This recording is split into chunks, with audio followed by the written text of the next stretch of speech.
What if you got a second chance at life? But instead of just remembering stuff from your past, you get something totally unexpected. A system that makes you basically immortal. That's what happens to Zeke Draker, and trust me, this isn't your average do-over story. Here's the deal. Zeke wasn't just some random loser. He came from this super famous family of dragon slayers called the Drakers, but everyone thought he was a failure. But get this, in his past life, he actually managed to steal this super important relic from right under the Emperor's nose. Not bad for a failure, huh? Things get wild when Zeke goes back in time. Instead of just being young again, he gets blessed by this ancient dragon and gets this crazy system that gives him both healing powers and insane fighting skills. Talk about being overpowered.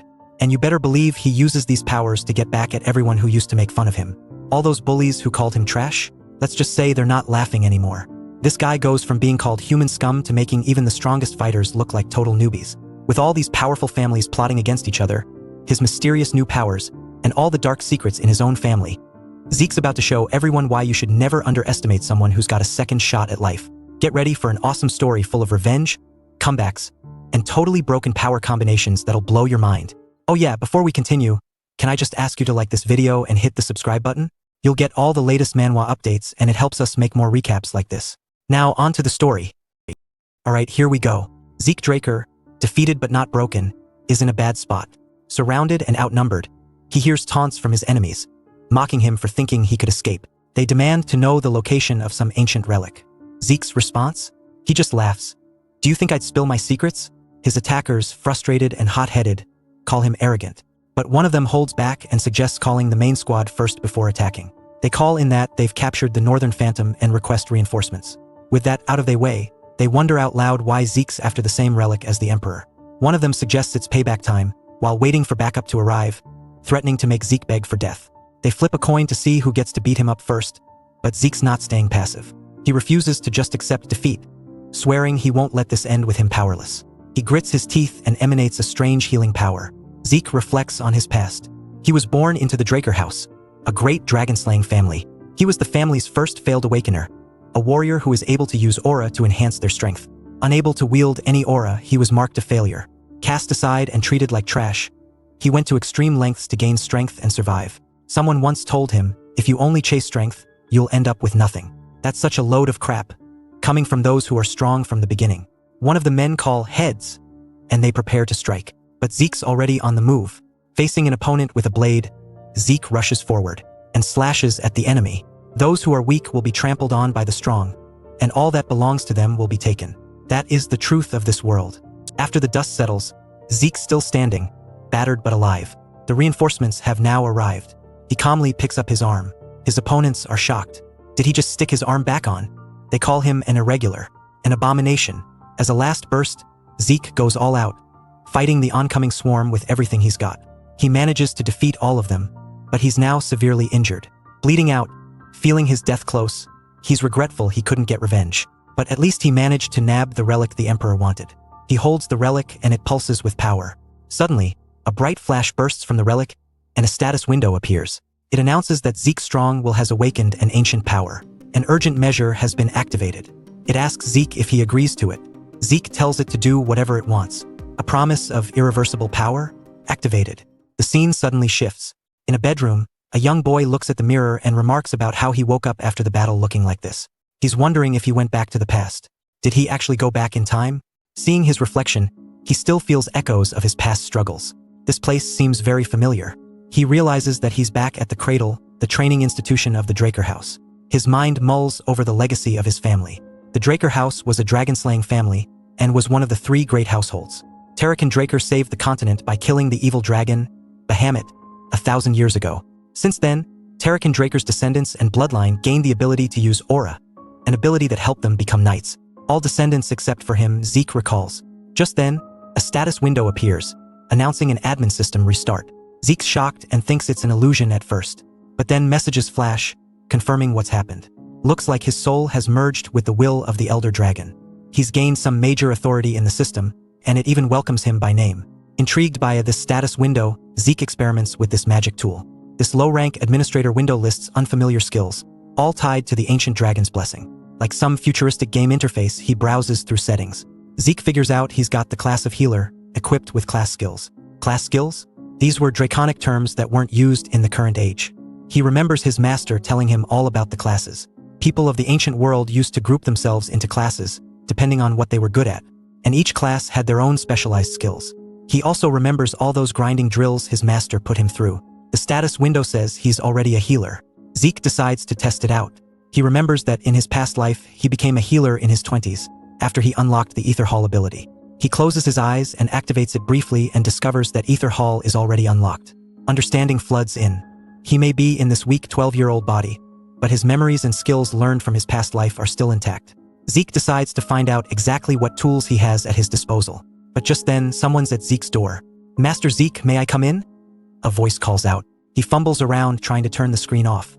The person at the door is coming in whether Zeke's ready or not. "I'm coming in," they announce, and Zeke freaks out. "Wait," he yells, but too late for that. The door opens, and there's a disappointed voice. "I can't believe you're not prepared yet." That voice belongs to Decker, Zeke's exclusive servant. He's got that serious, "what on earth are you thinking" look only someone of his stature can pull off. Standing there, Zeke is caught off guard. He mutters to himself, trying to shake the unease. I guess he can't see the windows. That's a relief, but Decker's not happy. Looks like there's something Zeke forgot about. He recalls how he was intimidated by Decker when he was young. Though he's got the mind of a 32-year-old now, the fear still lingers in his body, kind of like muscle memory. Then, a calming sensation washes over him. His class skill, Composed Mind, kicks in, and just like that, his nervousness disappears. Is this a skill too? Zeke wonders, intrigued by the automatic activation of his class skill. Decker, probably pretty used to Zeke spacing out, sighs, "Are you even listening, Master Zeke?" Suddenly, a dark memory surfaces. "You're talking about the Pancratian evaluation test, aren't you?" Zeke murmurs. The Draker family has this intense training school called the Cradle where kids start getting groomed into warriors at just 7 years old. For 5 whole years, they grind through some hardcore basic training. Every year, they gotta show their stuff in what sounds like intense competitions, swordsmanship, and Pancratian battles with 0 rules. The students usually fight whoever the instructors pick, but sometimes they get to choose. Injuries are pretty common, and not everyone's making it out unscathed. But because this is how they determine your rank in the academy, the stakes are crazy high. And these kids are fighting with everything they've got because literally their futures depend on it. Zoom into today, this Pancratian day. This place is like an arena, echoing with tension. The head instructor, Panmark, starts barking orders, everyone shouting back there, "Yes, sir," like a well-rehearsed play. They seem pumped, almost like they're ready for anything. But then whispers fly. "It's Zeke," someone says. Everyone remembers last year's fiasco where Zeke was humiliated big time. Why's he back? They wonder. Zeke hears it all, but he's not fazed. He's got a score to settle. Panmark calls out 2 students, Aaron and Gata, and the arena hushes as they get set. The fight begins. Fists fly like it's their last stand. But in a blink, it's over. Gata's down, Aaron takes the win. Zeke reflects briefly on how he used to be scared witless by all this madness. But not anymore. "These guys are nothing," he mutters, showing a newfound confidence. Enter Leon, an opponent who's itching for a fight, eyes glowing red with anticipation. Looks like it's Zeke and Leon next. Of course, Leon doesn't hold back with the trash talk. He taunts Zeke, calling him a parasite. Sounds like last year's beef hasn't cooled down at all. Zeke's used to this by now, facing Leon every year, never catching a break. It's like a rigged game, and he knows it. Memories of the cousins who bullied him flood back. Those guys were relentless. In the Draker family, there were 4 siblings who were from the direct bloodline, and more than a dozen cousins who really loved to bully him. But not today. Today, Zeke's got a trump card. "I gotta give it to you, Zeke Draker, coming back after last time. That's gutsy." Leon taunts him. Zeke's had enough. He activates his Composed Mind skill, blocking out the verbal jabs like they're nothing. Cool as a cucumber, he warns Leon. "Call me that again, and it won't be pretty." Leon pushes him, trying to provoke him more, but Zeke's not backing down. Suddenly, Zeke unleashes his critical strike skill, boom. Just like that, Leon's face is a target. Cut to the aftermath. Leon's clutching his face, screaming, a wake-up call for sure. Zeke didn't mean to cause so much damage. His skills kicked in automatically, kinda out of his hands. Panmark is stunned, asking what he's doing. Turns out Zeke attacked even before the match officially started. Zeke shrugs it off. "The real game's about who strikes first," he retorts, displaying a dark, competitive edge. Panmark is taken aback. Did he sense a dangerous vibe from Zeke? But then, Leon speaks up, saying he's fine. He shakily asks to formally start the fight despite bleeding all over. He vows to kill Zeke, but Zeke only grins. Looks like someone hasn't learned his lesson yet. Panmark calls, "Get ready," and the second round's about to commence. Both lunge at each other. Zeke's disoriented, his mind racing. What just happened? Leon's latest punch felt terrifying, yet here it is happening again, but he finds no pain. Realization hits, Leon's punches don't hurt as much as Zeke thought. If he just defends, Leon won't be a threat at all. But he knows what to be careful of. Leon's left-hand counter. However, Zeke's onto him. It's all too predictable for Zeke, and he's ready to show who's in charge now. Leon takes him down. "Die, you inferior turd," he cries out. This fight isn't over yet, and Zeke's determination burns fiercely, more alive than ever. The air's tense. Zeke's lying on the ground, but Leon's looking all confused. What just happened? Pan marks in shock. He can't believe his eyes. You're telling me this is the combat sense of a 12-year-old? He thinks to himself, clearly impressed by Zeke's resilience. During the match, Leon tries to seize the upper hand, thinking he's got this in the bag. But wait, hold up. Zeke punches Leon right in the chin, breaking free. Who saw that coming? Not Leon, that's for sure. It's like Zeke planned every move. The crowd watches Zeke rise, their eyes wide. Is this really the Zeke Draker we knew? Whispers ripple through the spectators. Meanwhile, Leon's all fired up, huffing and puffing. Damn it, I can't do anything like this, he grumbles, feeling the pressure mount. Leon needs space to regroup, but Zeke's having none of it. The size doesn't matter here. How is he this strong when he's so small? Leon's getting desperate now. He's stumbling, and his insults come out. You inferior little. But can't finish his rant. Zeke's confidence shines through. All right, I was able to control my strength this time, he thinks triumphantly. Then, bam, activating heightened senses. An advanced skill. Zeke's awareness boosts to a whole new level. This feeling is familiar. He smiles, feeling the energy course through him. Zeke channels his ether, swirling energy around his arm. The crowd's minds are blown as Zeke prepares a crazy powerful move. I'll put an end to this fight, he declares, going in for the finale. The impact's massive. Leon crashes into the ground hard, leaving everyone gasping. Both warriors hit the dirt, but Zeke's not done yet. Activating skill. Precise stab. The status window displays, pinpointing weak spots. Zeke hits Leon with precision. Zeke stands over Leon, his face shadowed with victory. Leon pleads, stop, but the punches keep coming, raining down. Each blow lands with purpose. The crowd's in shock, murmuring quietly. Zeke's relentless, teaching his rival a lesson in a brutal yet instructive way. Exhausted but clear-headed, Zeke wipes sweat from his forehead. The whispers of the crowd behind him are barely there now.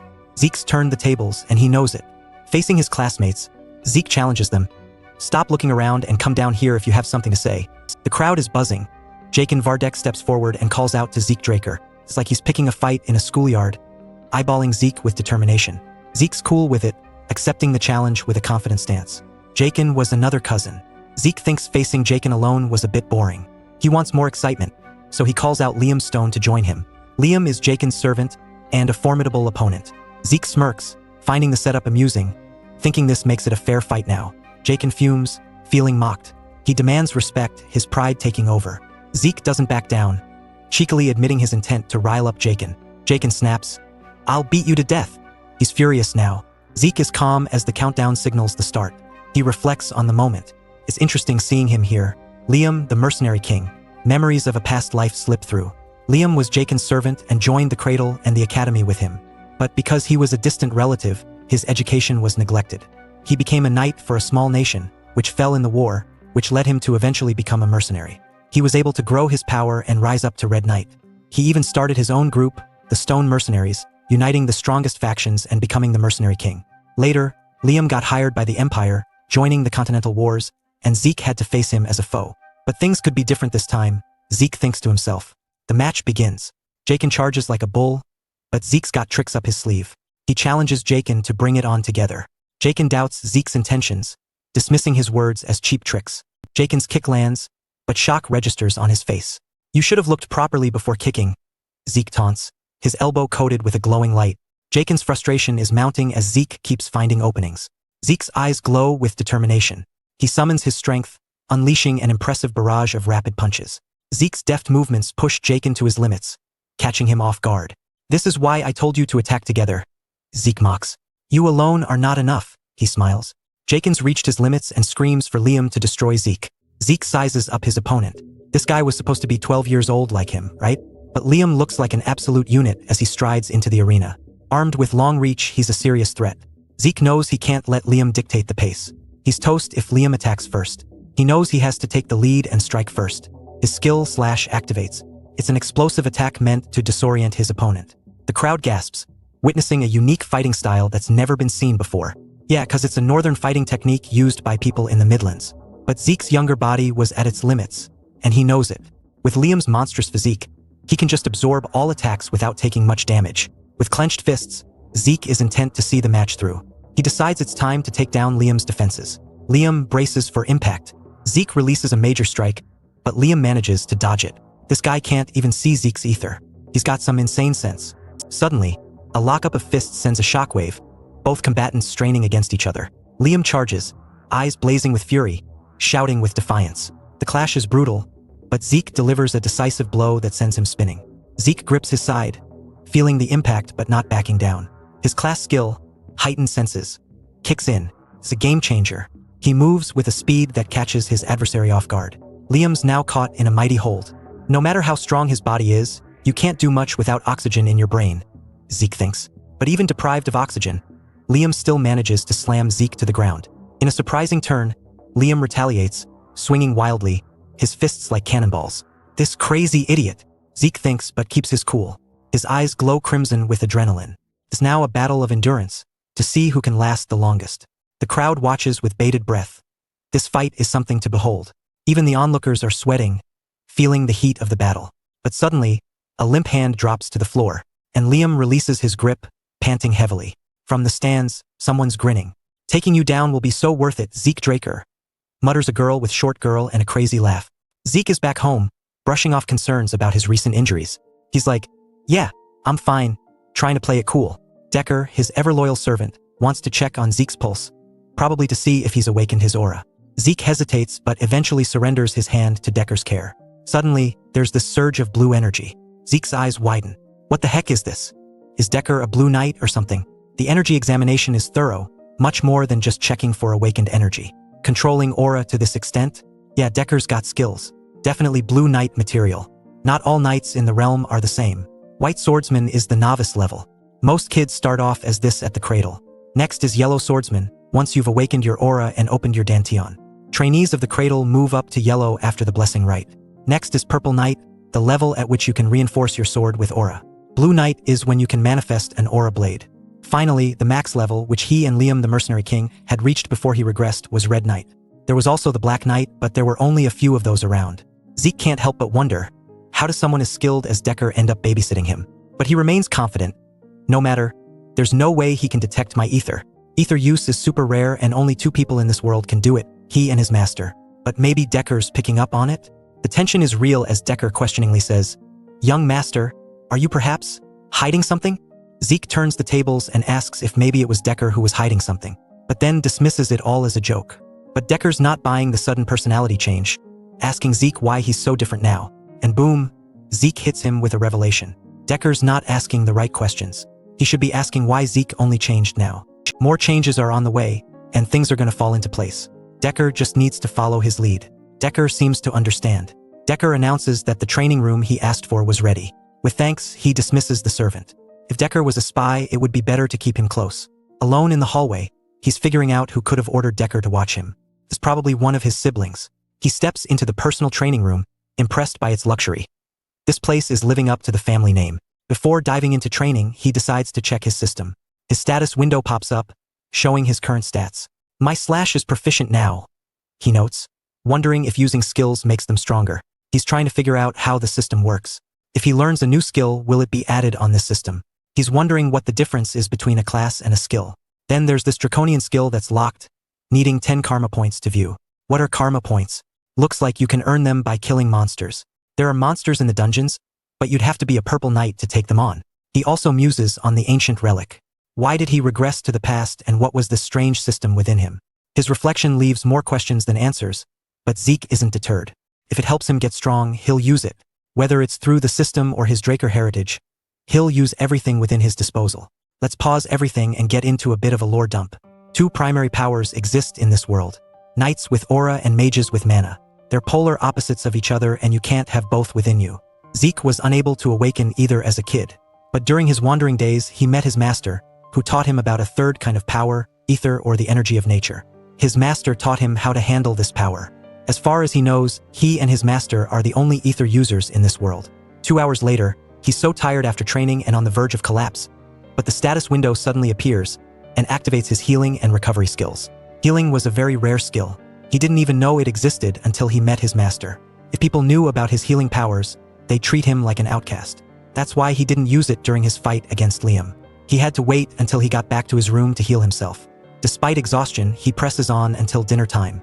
He looks at the wrecked training room and briefly worries about explaining all this to Decker. A week later, in the cafeteria, the whispers about Zeke are buzzing. Rumors fly about how he's suddenly changed. People are wondering if he got into black magic. The doubters can't believe he's the same guy, with some hoping Zeke will stick it to the stronger guys in the ranks. In one table, a feast laid out. A juicy steak is sliced, the aroma filling the air. Reina Turin chomps down on it with intensity. The dining table transforms into a battlefield of etiquette as Owen Zimmons pushes the importance of a hearty meal. "You need the energy for the duel," he insists. Tensions rise when another diner questions Owen's motives, accusing him of intentionally provoking anger. Owen's nonchalant reply, dismissing it as an inferiority complex issue, doesn't help. Tempers start to flare as a loud, "What?" echoes through the room. A slab of meat hits the table, an unfortunate casualty of the heated exchange. Reina's not happy at the wasted meal. The room holds its breath as eyes dart around. What are they going to do now about their biggest problem, Zeke Draker? Pancration was savage, but what will he do if he can barely hold up a sword? One boy reasons smugly. Zeke was known to be so weak with the sword that they had to get a custom-made one for him. He just won the Pancration match out of pure luck. Luck? Reina flares up. "If you really believe that, you have no right to be called Knights of the Draker household," she declares as she rises up from the dining table and walks away. The scene is set for a high-stakes sword duel, not your typical sparring match. This is where the cadets really show what they're made of, and the use of real swords means things could get intense fast. The stakes are high since everyone's gearing up for the final exams, and soon after, the blessing rite will take place. A major deal where the Drakers awaken their aura. Zeke is called into the ring by Panmark, the head instructor. He strides up confidently, and the whispers start immediately. What's up with his oversized sword, people wonder. His name rings through the arena. Zeke Draker, someone calls him. His opponent steps forward, Reina Turin, a fierce contender with an equally intense look in her eyes. With a fiery declaration, she picks Zeke as her opponent. Zeke smirks, accepting the challenge without hesitation. His ease with the heavy claymore catches eyes. It shouldn't be that simple to handle. Facing off with Zeke, Reina realizes he's not the same as before. There's something different about him now. His presence, his aura look bigger. She grits her teeth in disbelief. Reina, determined not to falter before the duel even starts, reminds herself of her own strength. Meanwhile, Zeke's feeling nervous too. A duel with the Lightning Knight is quite nerve-wracking. Yes, later in life, Reina Turin becomes one of the greatest knights in this generation. She awakened her aura early but has kept it under wraps to hone her fundamentals. With one sharp clap, the duel begins. Reina lunges forward, her blade flashing as she comes at Zeke with full force. Zeke dances back, keeping his cool under pressure while her strikes rain down powerhouse blows. They're not holding back, and the energy around them crackles. Zeke suddenly takes a low stance, conserving power but ready to spring. He's surprised. Reina's better than he expected. The duel isn't as straightforward as it seemed. A voice from the crowd calls out encouragement, urging Reina to kill him with one strike. Jakin and the others in the crowd are watching closely. Why isn't Reina finishing the battle? Why is she toying with him? Meanwhile, Reina's analyzing the battle. She prides herself on her ability to sense gaps in defense, no matter how narrow. But it feels like no matter how quickly she tries to take advantage of these openings, Zeke's sword is always there. It almost feels like she's in a training duel. Reina realizes that it was the other way around and it was Zeke toying with her. With that realization, Reina takes a step back. Exhaustion's showing on her face. Zeke seems to be piecing together how the legendary Lightning Knight handled herself in practice battles. This calculated approach from Zeke is breaking down Reina's conventional tactics. He decides it might be time to push her a little further out of her comfort zone, adopting a low stance to advance. He's showing speed and precision, meeting her attacks head-on. Before she could even form a thought, Zeke's on the move. He's super fast. He slashes right in front of her. Even if she maintains distance, responding to his movements is tough.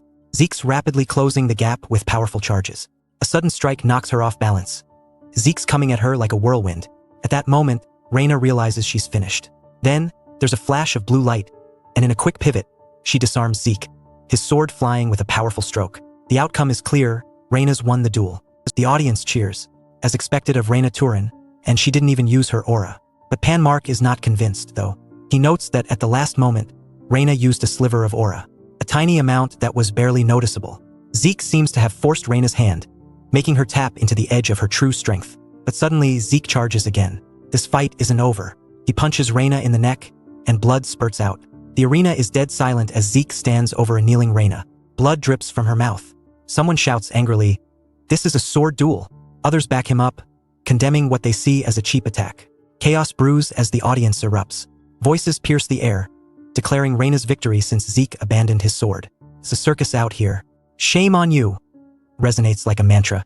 The taunts echo, aimed at breaking Zeke's calm facade. But Zeke, he doesn't flinch. "Meh, I won in the end," he says, brushing off the crowd's jeers like they're nothing. Zeke looks down at Reina, unfazed. "Want to continue?" His eyes bore into her, unyielding. Reina's eyes narrow with determination. She hasn't lost yet. He only struck because she let her guard down. My guard? Reina's mind races. If Zeke had been holding a dagger instead of using just his fists, well, the outcome might have been disastrous. She closes her eyes, finally acknowledging reality. A bitter acceptance. "It is my loss," she admits at last. The crowd falls silent, processing Reina's concession.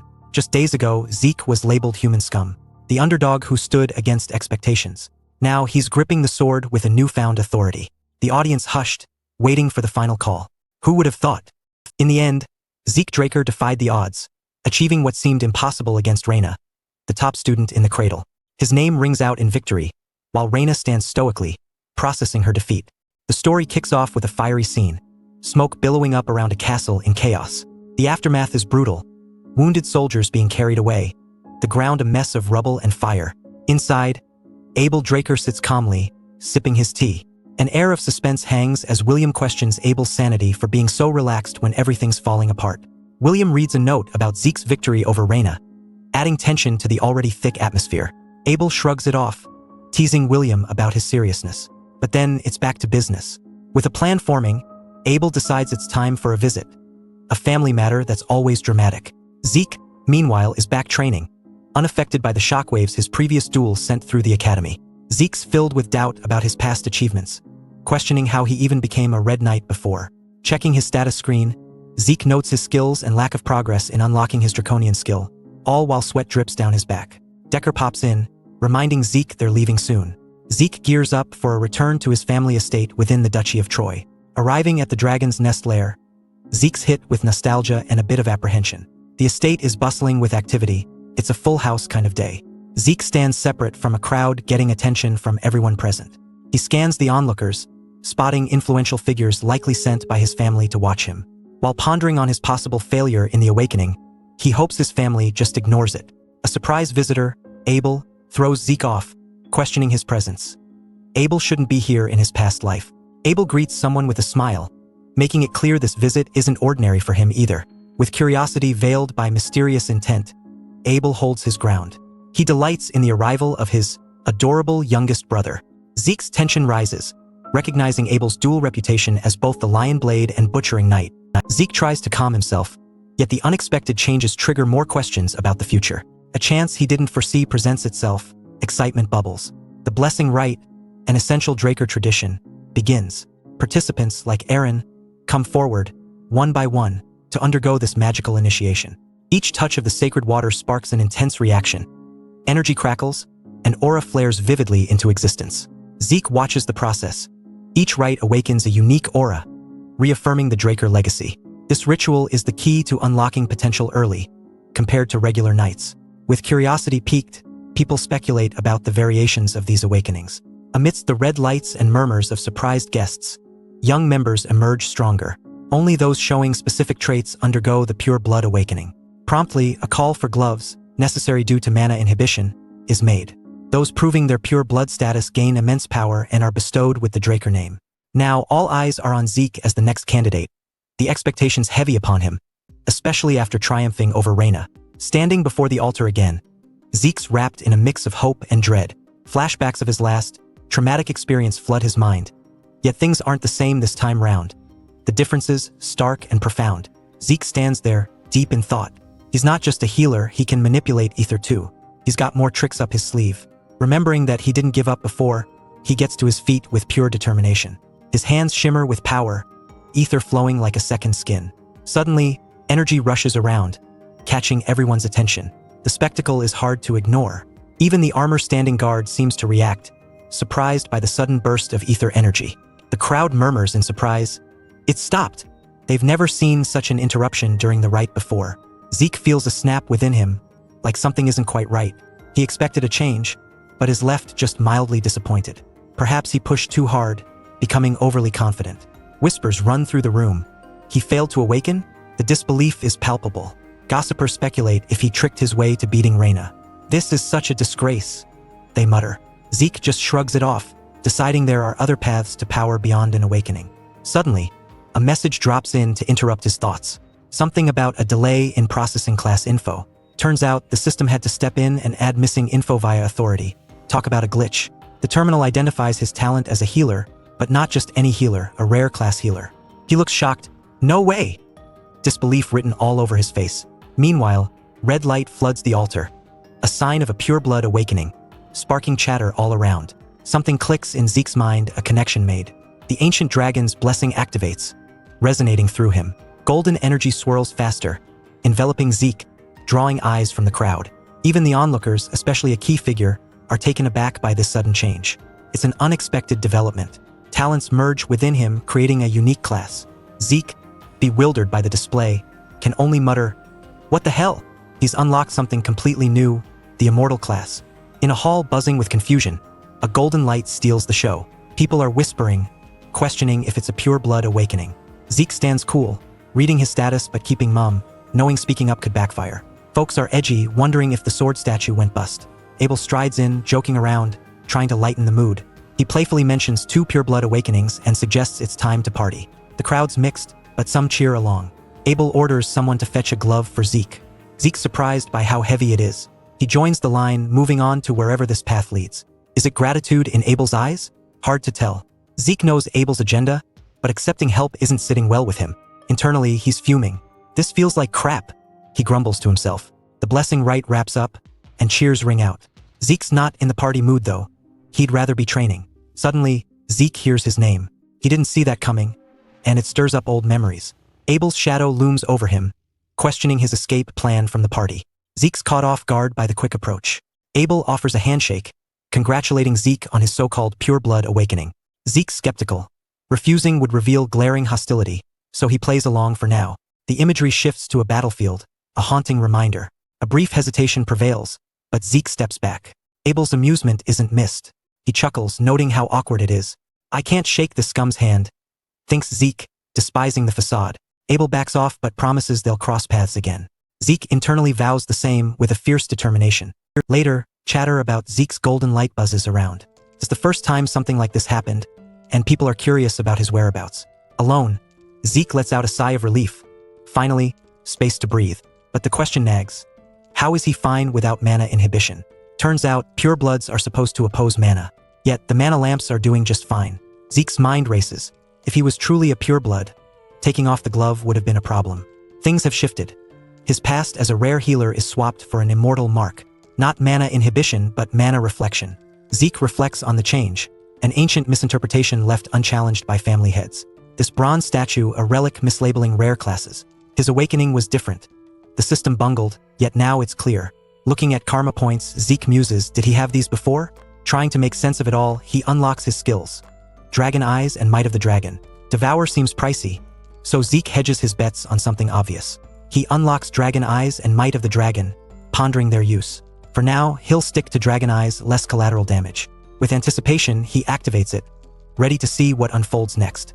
Zeke stands there, taking in the golden light's lingering energy, thinking, he's in contemplation mode, wrestling with expectations.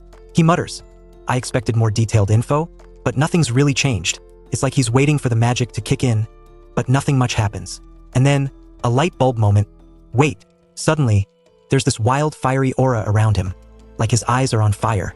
He's amused and confused. Haha, this doesn't even make sense. Under the moonlit night, he's seeing everything clearer, the gardens, the statues. This could be really useful. His fingers hover over a magical screen. Unsure, question mark. The thing asks if he wants detailed info on detected objects. Would you say yes to that? Of course, Zeke's intrigued. The info jumps out, items in the room pop with history, decorative stands, ancient furniture. It's a lot. Ugh. Zeke's head spins as his dragon eyes burn intensely. Caught between wonder and exhaustion, he slumps in a chair. Are all draconian skills like this? It's taxing. Thank goodness for those automatic healing skills kicking in. Not that he asked for them. He's baffled. I didn't intend to use healing. Another pause. Wait, as he taps through screens. He realizes, all my class skills have turned into passive abilities and leveled up. This is too broken. He can't believe his luck with the healing factor. It's like an infinite cheat code. Sure, most healing is limited, but this, endless potential. Zeke needs a test. He grabs a knife and zeroes in on his arm. Yep, testing it out on himself. With a deep breath, he makes the cut. Blood drops onto the floor as he waits for something to happen. Instantly, healing factor activated flashes before him. The wound vanishes. No way, he whispers, amazed at the power coursing through him. Then contemplation sets in. Does the academy take 5 years to finish? He muses. But here's the twist. Zeke's not one to play by the rules. Smurd scratches at the table, determination in his eyes. I'll finish it in 2. Determined grin? Check. Zeke's ready to redefine expectations. Located in the bustling Duchy of Troy, it's where everyone wants to be when spring comes around. Students gather, excited and full of energy. Laughter echoes through the courtyards as new friendships form. The higher-ranked students look as seasoned as pros, not a weak link among them. They may think they're top-notch, but they're just kids from influential families. Meet the great families, Turin, Zimmons, Vardek. Their power is unmatched. Raina Turin is all about strength. Owen Zimmons exudes wisdom. And Jakin Vardek, well, he's gold, literally. Even those from these families face challenges. Zeke decides it's none of his concern, moving on with his day. The Platinum Mansion towers over the academy, exclusive to the highest ranks. It's packed with every amenity you could dream of, from libraries to training halls. And for purebloods like Zeke, they even run entire floors. Entering the mansion, Zeke is greeted with all the pomp due to his pureblood status. It feels over the top to him, honestly. Decker, his ever-efficient executive servant, is already waiting. Decker's got a surprise, a pair of power gloves. Zeke loves them, but with gloves comes the desire for a new sword. Decker approves, ready to help. The Duchy of Troy offers the finest iron and craftsmen, making Trojans a default choice for academy weapons. But Zeke already has a craftsman in mind. While scribbling notes, he plans to meet this mysterious crafter. Always with the nagging, Zeke mutters, glancing at academic documents after being reminded of class starting soon. As Zeke relaxes, he reflects on the platinum floor's seclusion, perfect for honing his draconian skills. Interruptions come as a maid relays an invitation from floor master Raina. Curiosity piqued, Zeke agrees to meet her. Arriving at the venue, Zeke encounters intriguing sights.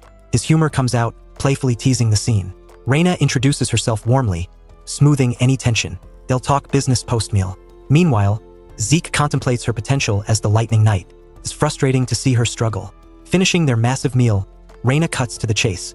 She offers the Turin family's alliance. Zeke, ever self-assured, points out they're both purebloods. Sure, there are perks like the platinum floor, but growth?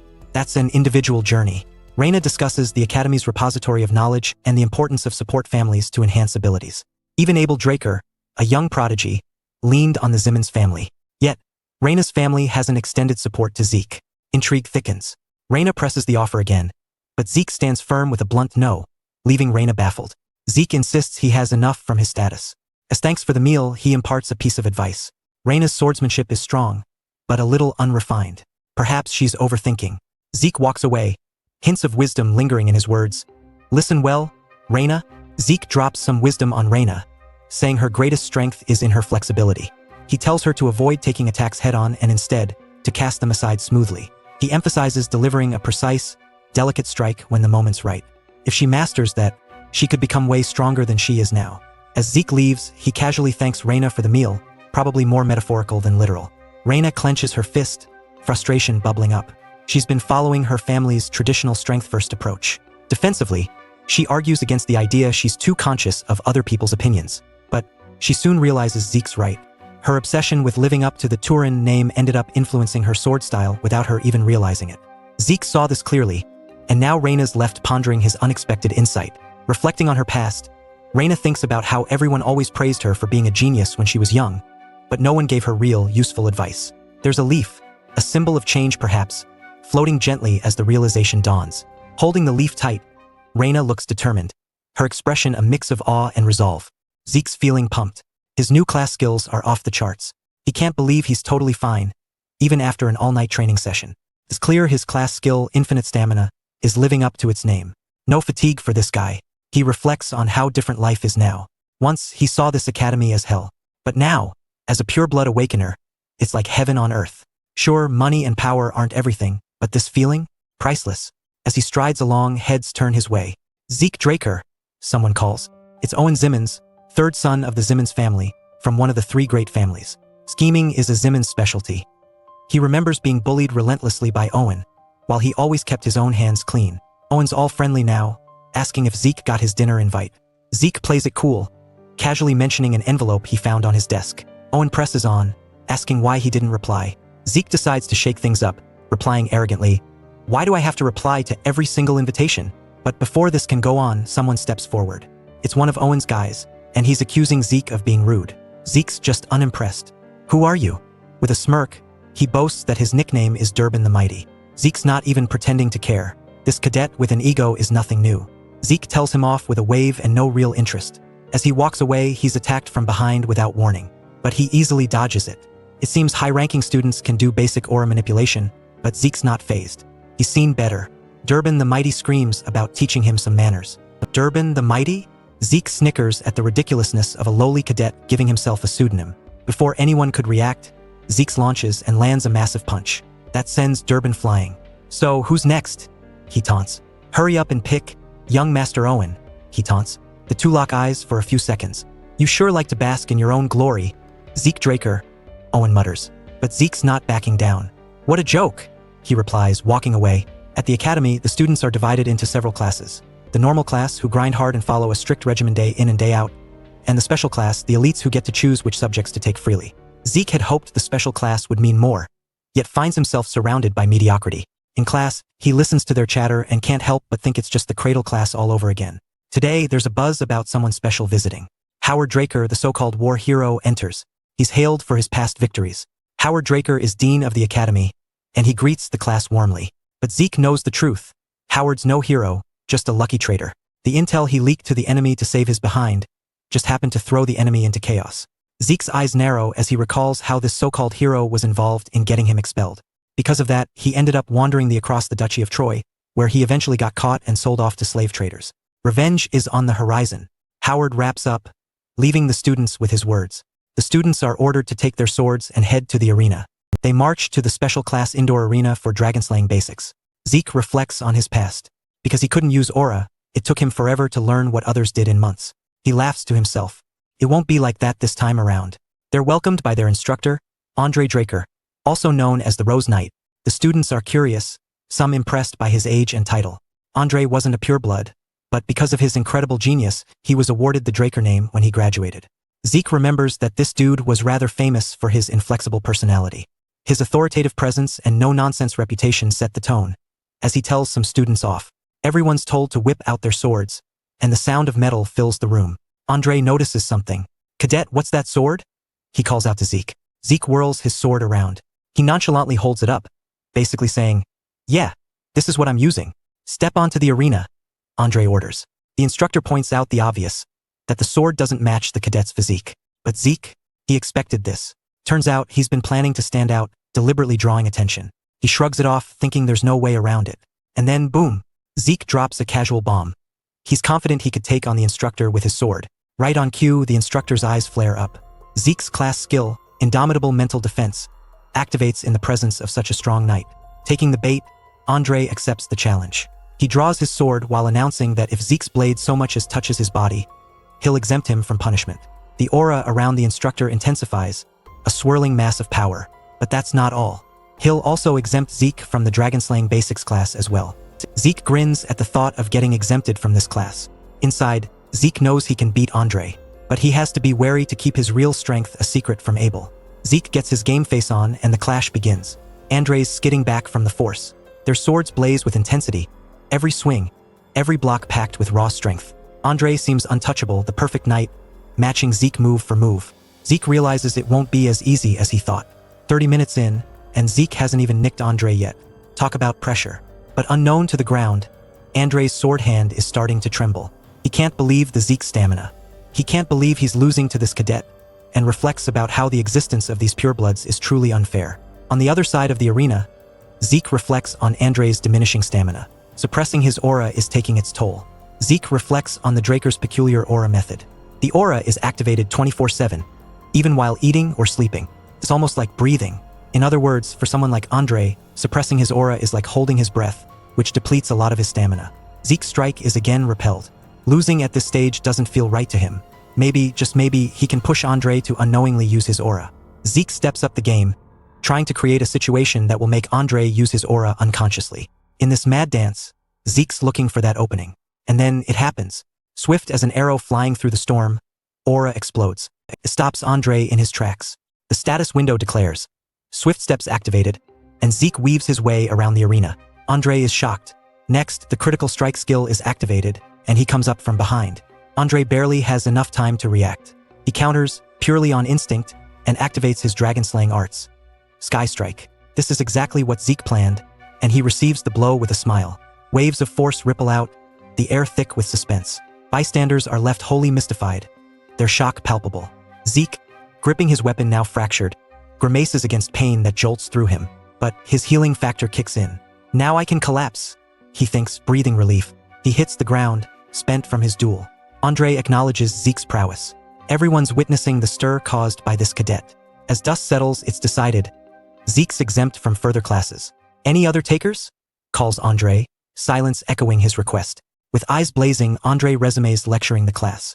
A while later, at the infirmary, Zeke reflects on his performance. Despite the smackdown, he's pleased, though he didn't nick Andre, achieving his true goal of baiting him into using aura counts as a win. This escape from lessons is a sweet bonus. Then, realization hits about Andre's last strike was the most basic move of the dragon-slaying arts. But because the strike came from a high-ranked blue knight, the force of the blow was insane. But Zeke's got this confidence, knowing his stamina and healing can outlast anyone, even a blue knight. He's dreaming of more though, wanting real freedom, not just survival. He needs power that's totally unrestrained, the kind of power that makes him bow to no one. Suddenly, his daydream is cut short by a boozy guy hovering over him.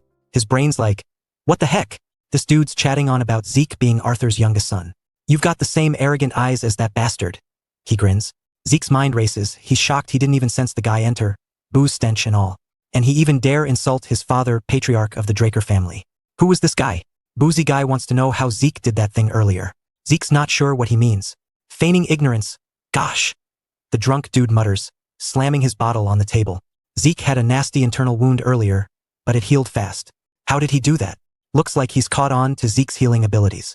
It has him on guard. Zeke's defenses kick in. He can't let on too much. He's resolute, determined not to let anyone catch on to his secret.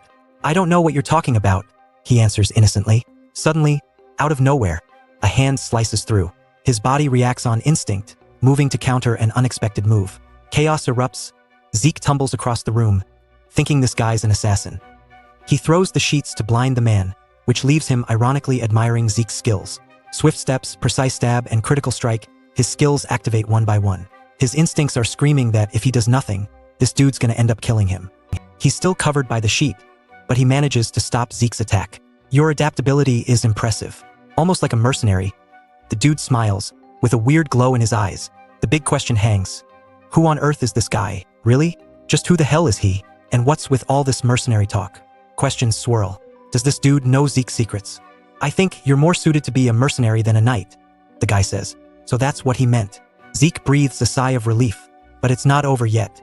Earlier, he felt an overwhelming power from this guy. A feeling like he could easily kill you if he wanted to. There's just this overwhelming skill gap. This guy could easily be a red knight, if not more. There's a knock on the door. Surprise hits as Andre looks past him and directly at the drunk dude and says, "So this is where you were, Garden Keeper Dexter." Zeke's mind races with disbelief. This guy was a gardener. Garden Keeper Dexter calls Andre a leech and annoying. Andre turns to Zeke and dismisses him. But as he's leaving, Dexter calls out to him, "Come to the western greenhouse and I'll teach you something useful." There's a pause of a few seconds, and Zeke replies flippantly, "No thanks." Dexter shakes his fist in anger at Zeke's rudeness. "You're just like your dad," he yells. As he closes the door behind him, Zeke smiles. Garden Keeper Dexter? Who's he trying to fool? He has the rank to call the current patriarch by his first name so easily, and he's close to Andre. Zeke had a feeling that this drunken dude was Duke Draker, also known as the Gale Knight. One of the very few black knights who had strength and power to go against a whole kingdom alone. He just disappeared one day and no one knew what became of him. So this is where he was all this time. Perhaps Andre came here because of him, Zeke ponders. He tries to recall all the crazy rumors out there about Duke Draker. But never mind. What's important is, Duke Draker is showing a mild interest in him. Zeke's eagerly forming a plan to change that mild interest into something more, so he can get him to teach his secret move. Later that day, Zeke's attending a magic theory class where Professor Fanon is struggling to keep the students awake. No one seems to be paying any attention except Zeke. He catches Fanon off guard with a question, and the professor lights up like a bulb. At the end of class, everyone's grumbling about why they need to study magic. But Zeke was kinda enjoying it. The professor calls Zeke as he was preparing to leave. Fanon's glad someone's finally taking an interest in his class.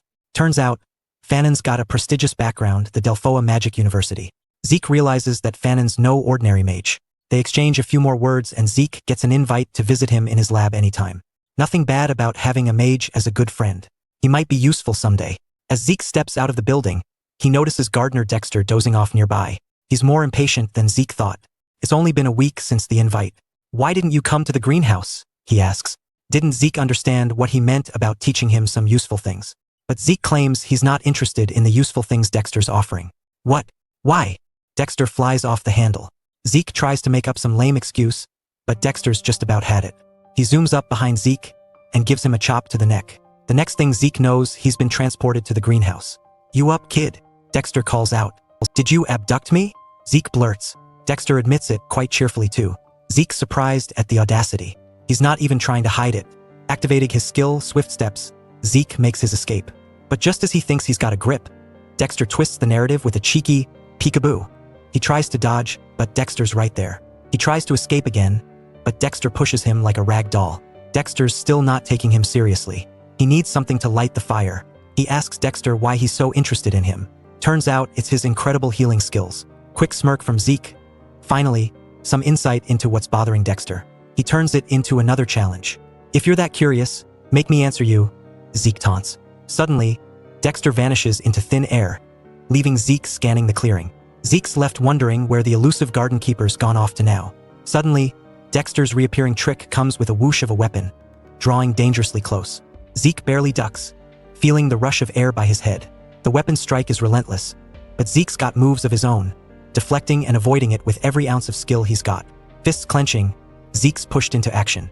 His feet pound the ground as he maneuvers and readies himself against this unpredictable sparring session. What are you doing? He asks, calm and composed, despite the intensity. Dexter replies, you just told me to make you answer me, but that's too easy. Want to make a bet? A sly offer. If Zeke touches even a bit of his clothes, Dexter will grant a wish. But there's a twist. If Dexter bows out, he's got to fess up about the secrets he's keeping. The sun's setting over the academy greenhouse, giving it an almost serene look. But inside, Dexter is catching his breath. The place is a mess. What is that kid made of? He wonders, with dirt and sweat all over him. 3 hours in, and the relentless fight is taking its toll. But it's not just about stamina, a realization hits. Zeke's stamina and wounds are recovering at an inhuman rate. Zeke stands firm, sword in hand, looking unstoppable. His skills, healing factor and infinite stamina, are kicking in hard. But what's the point if he can't win? I can last all day, but this bet? I can't beat it, he admits, considering his trump card, the might of the dragon. Against the formidable Dexter, yes, even him, Zeke decides it's now or never. The air darkens around him with power activated.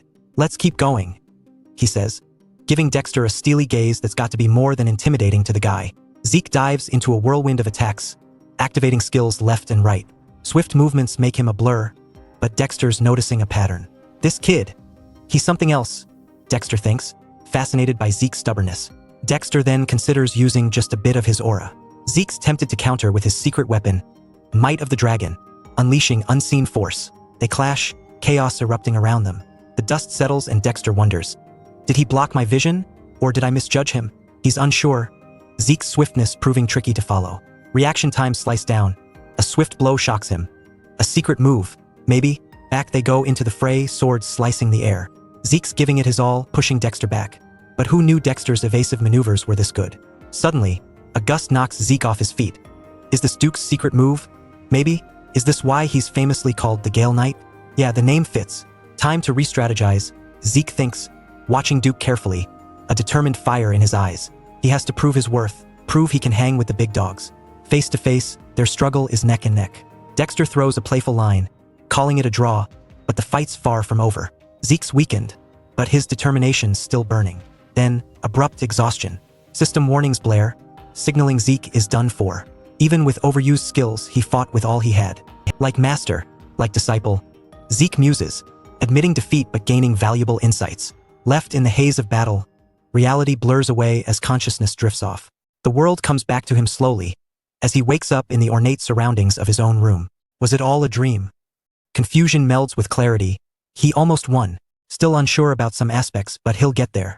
Lying there, processing his experiences, he realizes the encounter was a worthy challenge. Flashbacks replay scenes. Was it that secret move that threw him off? The fight was almost over, and yet something seemed unresolved. Even his body remembers the reckless usage of skills. The dragon's eyes didn't end at all. What a bummer. Thoughts shift to Dexter's sheer physical prowess and the skill that allowed his rise to power. Insight hit Zeke hard. There's more to learn and understand. Lost the chance, but it was worth it, he decides, replaying moments of spectacular skill. Pressure builds, a testament to his growth. The draconian legacy weighs heavy, but he withstood it. It's kind of an achievement in itself. His soul's growth unlocks new system features. Could karma points be the key to this potential? As the notifications roll in, Zeke's thoughts race faster than ever. A new ability, a minimap option, 20 points to unlock.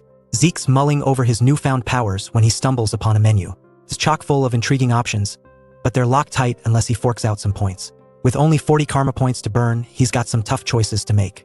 Among the sea of possibilities, the inventory feature catches his eye. It's like a virtual backpack with seemingly endless space, but it's gonna cost him.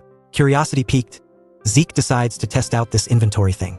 He taps the screen and bam, the function's activated.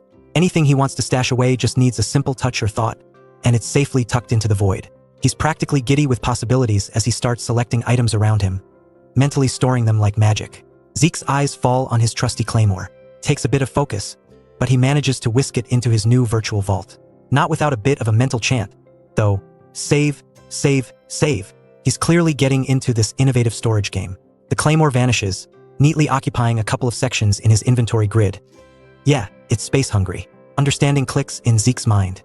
The system wasn't just blowing smoke about item size and weight affecting space. It's nifty, really. Just think of the item, and bam, it's in your hand again. That claymore pops back out like it's nothing. Zeke's face lights up with an almost childlike glee as he realizes just how handy this inventory system can be. No more lugging stuff around. Pepper in some nostalgia, and he recalls the struggle of having cool artifacts but nowhere to stash them securely. This fixes everything. Amidst all this excitement, Zeke reminds himself of the limitations of being a low-rank admin. Sure, this feature seems awesome now, but he's got to be frugal with his points, or who knows what might happen when he gains rank. With a plan brewing in his mind, he resolves to be strategic with his points. It's all about leveling up smartly. But before he can dive too deep into thought, there's a knock on the door.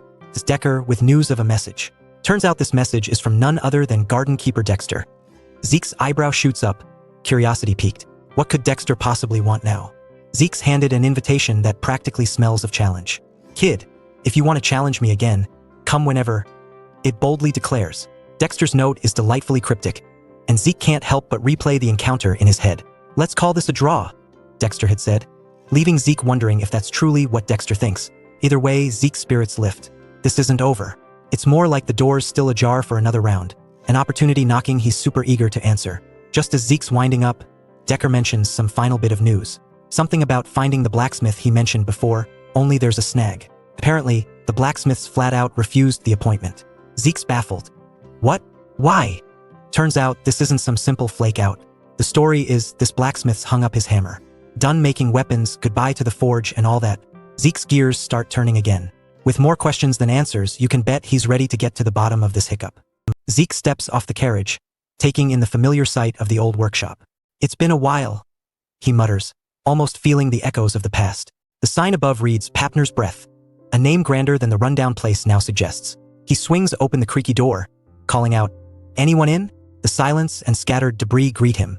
In his past life, Galleon, known as the Blacksmith of the Soul, crafted a sword for him to thank him for saving his life. This sword was called the Sword of Radiance, Graham, and had the ability to replace ether with aura. He was supposed to be the greatest blacksmith in the continent. But what the heck is this? Galleon notices Zeke. Kid, this ain't a place for you, he grumbles, dismissive but clearly less sharp than before. Zeke wonders why Galleon's mood is so dark today. What changed? Zeke isn't one to back down. He grabs a bucket of water, splashes it all over Galleon, jerking him back to reality. Are you awake? Zeke asks with a grin. I want to know why you rejected my commission, he presses. Galleon's eyes widen. Draker? He exclaims, the authority of Zeke's name snapping him sober. But still, Galleon declines, struggling with his own creativity. How can I make for others if I can't craft for myself? He laments. So even Galleon had a period like this. Come to think of it, Zeke met him at his peak. He never knew what kind of life Galleon had before that. He probably didn't want to share his embarrassing past. Galleon spirals into self-doubt, questioning his purpose. Zeke doesn't have the time to wait for him to get out of this rut. He bellows out Galleon's name, snapping him out of his misery. Zeke, undeterred, assures him, I came to see your failures. Galleon obediently guides him to the back. There's no doubt about it. He has to get Galleon back on his path. Galleon apologizes for the mess. It's fine. It's charming, Zeke says, trying to lift the mood. He walks around, inspecting the reject swords. He examines them one by one. Among the swords, none are truly failures. They hold the quality of Galleon's best. Activating his dragon eyes, Zeke confirms it. Looks like his hunch was correct. Is there a problem with your brazier? Zeke questions, much to Galleon's surprise. You have your own style of smelting, right? Zeke probes. He breaks down Galleon's technique, mixing metals to create a lighter and better material. But the problem seems to be the durability, Zeke says. He swings his sword against one of Galleon's and it easily smashes. Zeke analyzes that it's because of the impurities that haven't been eliminated during the process. Galleon is amazed at how Zeke was able to get to the bottom of the problem. Galleon senses that Zeke could be the one. He invites Zeke to inside. He had something to ask of him. But first, there was one thing he wanted Zeke to see. Galleon presents a blueprint. See this? He asks, showing Zeke his secret. It's a design for a magic brazier, yet to be completed. In his past life, Galleon revealed the secret to Zeke after he saved his life. The brazier allows you to control the smelting temperatures perfectly through magic. But why haven't you built it? Zeke inquires. The most important part of it was mana energy laws, and the magic tower charges 10,000 gold to make it. It was going to take Galleon 10 years at least to save up that much. Now here comes Galleon's request. Because of Zeke's family and status, he could make the magic brazier for him. In exchange, Galleon will create anything he wants for free, for the rest of his life. Zeke grapples with the logistics of 10,000 gold. Even as a pure blood, 10,000 gold is still a challenge. But he can't give up on this sword. Suddenly, an idea comes to him. The issue is regarding mana energy laws, and he knows just the solution. I'll do it, Zeke decides, sparking hope in Galleon. Yep, he's gonna ask a favor from a mage he knows. But first, a side note, stop drinking. Zeker advices. Galleon, overwhelmed with gratitude, offers Zeke eternal service, dripping with emotion and a bit too much snot. This guy's sniffly gratitude is kinda endearing. Then we cut to Draker Academy professorial research buildings. Zeke strolling through the grounds, grumbling about the ridiculous commission fees those Mage Tower folks are charging him for what seems like a piece of cake structure. He's thinking about his professor, Fanon, whose specialty was design of mana energy laws. He rounds a corner and his eyes catch something. There's tension in his stare, like he's sensing something in the shadows. He remembers this dark alley. In the past, this is where he got bullied, where he was forced to grovel at Leon Conrad's feet. His face is a mess of cuts, and yet, it's him who's apologizing.